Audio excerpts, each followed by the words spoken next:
Grand ক্যানিয়নের পথে আমরা যাচ্ছি। এখানে আমরা একটা সাময়িক যাত্রা বিরতি নিয়েছি, একটু বিশ্রাম করার জন্য, একটু চা নাস্তা করার জন্য, কিছু খেয়ে নেওয়ার জন্য।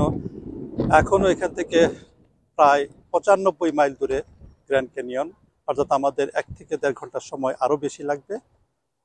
এটি একটি রেস্ট নেওয়ার জায়গা, দোকানপাট রয়েছে, গ্যাস স্টেশন রয়েছে, অর্থাৎ পেট্রোল পাম্প রয়েছে, চারদিকে ধুধু মরুভূমি, গাছপালা কিছুই নেই, বাড়িঘর নেই, শুধু একটি গ্যাস স্টেশন এবং কিছু দোকানপাট খাওয়া দাওয়ার জন্য, বিশ্রাম নেওয়ার জন্য এবং রিফিউলিং এর জন্য।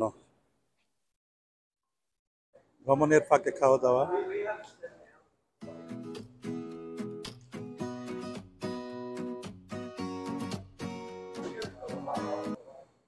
গ্র্যান্ড ক্যানিয়ন যাওয়ার পথে আমরা আরো একটি জায়গায় থেমেছি অল্প সময়ের জন্য, রাস্তার পাশে একটা ক্যাকটাস দেখার জন্য।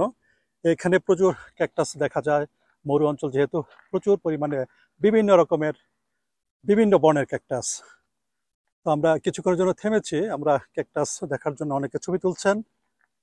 দূরে পাহাড় দেখা যাচ্ছে। এইদিকে আমরা আরো প্রায় 40 মাইল আমাদের যেতে হবে গ্র্যান্ড ক্যানিয়নের ওয়েস্ট রিমে পৌঁছার জন্য।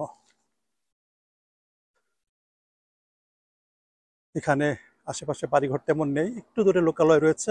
আর সামনে দেখা যাচ্ছে প্রত্যেকটি বাড়ির পোস্ট বক্স, সামনে যে সারি সারি পোস্ট বক্স দেখা যাচ্ছে, এখানে সবার চিঠি থাকে এবং তারা এখানে এসে যার যার পোস্ট বক্স থেকে তাদের চিঠি সংগ্রহ করে নেন।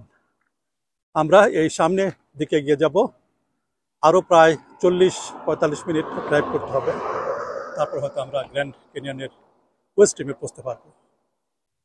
এইমাত্র আমরা গ্র্যান্ড ক্যানিয়ন এলাকায় প্রবেশ করলাম। দূরে দেখা যাচ্ছে গ্র্যান্ড ক্যানিয়নের পাহাড়, অনেক দূরে, এখন আমাদের প্রায় 20-25 মাইল যেতে হবে। ছবিতে মনে হচ্ছে খুব কাছে, এখান থেকে মনে হচ্ছে বেশ দূরে নয়, কিন্তু আসলে এখনো 20 মাইলের উপরে আমাদের ড্রাইভ করতে হবে। কিন্তু এখান থেকেই ল্যান্ডস্কেপ সম্পূর্ণ পরিবর্তন হয়ে গেছে। আশেপাশে প্রচুর উদ্ভিদ, কিন্তু মরুময় এলাকায় যে ধরনের উদ্ভিদ জন্মে সে ধরনের উদ্ভিদ, কোনো লোকজনের বসতি নেই, মনোমুগ্ধকর পরিবেশ, আবহাওয়া অনেকটা ঠান্ডা। অ্যারিজোনার অন্যান্য জায়গার মতো জায়গাটা এতটা গরম নয়। আমরা আবারও দেখাচ্ছি দূরে গ্র্যান্ড ক্যানিয়নের পাহাড়। আর এখানে আমরা একটু বিরতি নিয়েছি আমাদের সবাইকে একটু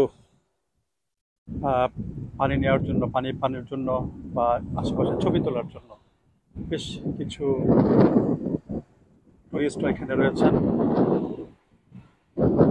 ছবি তুলছেন। চমৎকার পরিবেশ, মৃদুমন্দ হাওয়া বইছে, বেশ রৌদ্র, কিন্তু এখানে এতটা গরম লাগছে না। এই যে ক্যাকটাস জাতীয় উদ্ভিদ, এই এলাকার ল্যান্ডমার্ক প্রাকৃতিক বৈশিষ্ট্য।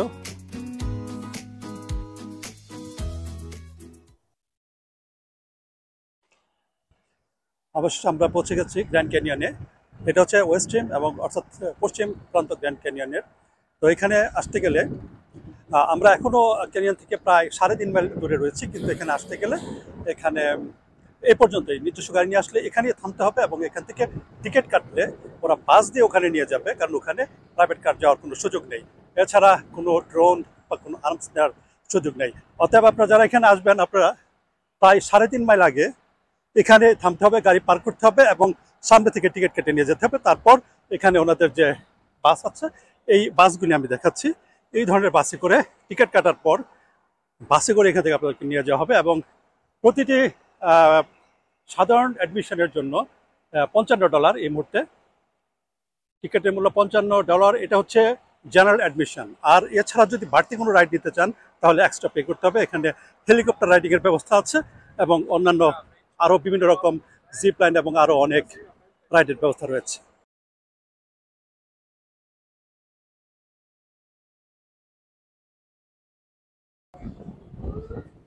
আমরা আগে বলেছি যে গ্র্যান্ড ক্যানিয়ন পর্যন্ত নিজস্ব গাড়িতে যাওয়া যায় না, এখান থেকে বাসে টিকিট কেটে যেতে হয়। এই হচ্ছে সেই গ্র্যান্ড ক্যানিয়নের টিকিট। এটা হচ্ছে এই ধরনের টিকিট, পার পার্সন $55। তো এইভাবে টিকিট নিয়ে শাটল বাসে যেতে হবে, আর সেই বাসে গিয়ে ওখানে গ্র্যান্ড ক্যানিয়ন দেখা যাবে।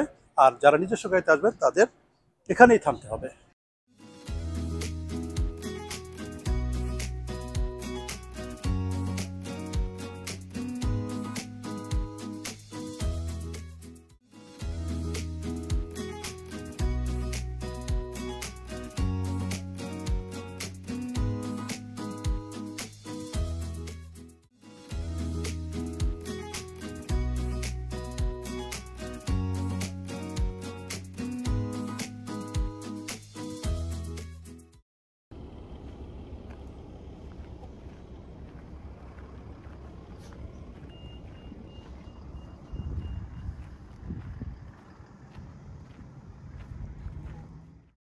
অ্যারিজোনার এই পাহাড়ি অঞ্চলে প্রচণ্ড খরতাপ উপেক্ষা করে প্রচুর দর্শনার্থী এসেছেন, আরও আসবেন। যদিও এটা টুরিস্ট সিজন না, সাধারণত এই সময় লোকজন আসেন না শীতকালে, বিশেষ করে অক্টোবরের পরে এখানে লোকজন বেশি আসেন। কিন্তু এই সামারেও প্রচুর লোক আসছেন, প্রতিদিনই আসছেন এই গ্র্যান্ড ক্যানিয়ন দেখার জন্য। এই গ্র্যান্ড ক্যানিয়নের 4টি প্রান্ত রয়েছে। এটি হচ্ছে পশ্চিম প্রান্ত, যাকে বলা হয় ওয়েস্ট রিম। লাস ভেগাস শহর থেকে প্রায় 2 থেকে 2.5 ঘন্টা গাড়ি চালিয়ে আসতে হয়। গ্র্যান্ড ক্যানিয়নের পশ্চিম প্রান্ত ওয়েস্ট রিম, অনেক গভীর খাদ, খুব একটা কাছে যাওয়া যাচ্ছে না। খাদটা কতটুকু গভীর এখান থেকে ভালো করে দেখার উপায় নেই, কারণ এই বেষ্টনীর বাইরে দর্শনার্থীদের যাওয়া নিষেধ। দুর্ঘটনা এড়ানোর জন্যই কর্তৃপক্ষ ব্যবস্থা নিয়েছেন, এবং সবাই আমরা এই বেষ্টনীর ভিতরে রয়েছি। পুরো খাদটির গভীরতা দেখতে হলে একেবারে প্রান্তে যাওয়া লাগবে, কিন্তু নিরাপত্তার জন্য সেখানে যাওয়ার সুযোগ নেই। তবে এখানে কাছে রয়েছে স্কাইওয়াক, যে বারান্দার মতো দেখা যাচ্ছে। এটির নিচে একেবারে স্বচ্ছ কাচের মতো, কিন্তু খুবই শক্ত, পড়ে যাওয়ার কোনো সম্ভাবনা নেই। যারা টিকিট কেটে এই স্কাইওয়াক করবেন, অর্থাৎ এই বারান্দার মতো যে জায়গাটি রয়েছে এখানে হাঁটতে যাবেন, তাদেরকে বাড়তি ডলার খরচ করে টিকিট কাটতে হয়। এবং অনেকে এটা ভয় পান, কারণ নিচের ফ্লোরটি হচ্ছে স্বচ্ছ এবং সম্পূর্ণ গভীরতা দেখা যায়। এই ধরনের ঝুলন্ত একটি বারান্দা বা ব্যালকনিতে হাঁটতে অনেকেই ভয় পান। আমি একটু দেখানোর চেষ্টা করছি। এই হচ্ছে স্কাইওয়াকের বারান্দাটি। আপনারা দেখতে পাচ্ছেন অনেক দর্শনার্থী টুরিস্ট এখানে উঠেছেন, তারা এখানে হাঁটাহাঁটি করছেন এবং তাদের পক্ষে পুরো গভীরতাটি দেখা সম্ভব। এছাড়াও এখানে হেলিকপ্টার রাইডের ব্যবস্থা রয়েছে।